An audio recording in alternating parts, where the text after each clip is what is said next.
చాలా సంతోషం.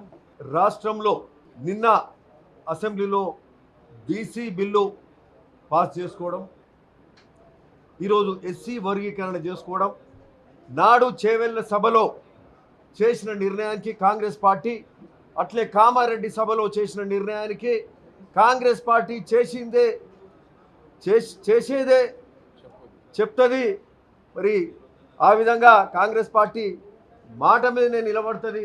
ఆ విధంగా మరి ఈ రెండు బిల్లులను అటు బలహీన వర్గ ప్రజలకు మరి అట్లే ఎస్సీ వర్గీకరణ కోసం గత 30 ఏళ్ల నుంచి కానీ ఎస్సీ వర్గీకరణ బిల్లును ఈరోజు పాస్ చేయడము నిజంగా ముఖ్యమంత్రి గారికి కృతజ్ఞతలు చెప్తూ, మరి బీసీ సోదరులకు, మాదిగ సోదరులకు శుభాకాంక్షలు కూడా తెలుపుతూ, మరి అట్లే యాదగిరిగుట్ట ఏదైతుందో వైజీటీ మరి బోర్డు ఏదైతే ఉన్నదో దాన్ని అనువంశిక ధర్మకర్తల బదులుగా 100 కోట్లకు దాటి ఏదైనా టెంపుల్లను మరి టెంపుల్ బోర్డుగా తీర్చిదిద్దే కార్యక్రమం, మరి వైజీటీ టెంపుల్ అందులో భాగంగా చేయడం, యాదగిరి గుట్ట టెంపుల్ బోర్డు మరి దాని బిల్లు ఈరోజు ప్రవేశపెట్టి పాస్ చేయడానికి కూడా దానికి నిజంగా మరి తెలంగాణ ఇలవేల్పు శ్రీ లక్ష్మీనరసింహస్వామి మరి ఆలయాన్ని మరి దాన్ని ఆ ప్రతిష్టని ఇమిడింపజేసేలాగా ఏదైతే తిరుపతి మరి వెంకటేశ్వర స్వామి ఆలయానికి ధీటుగా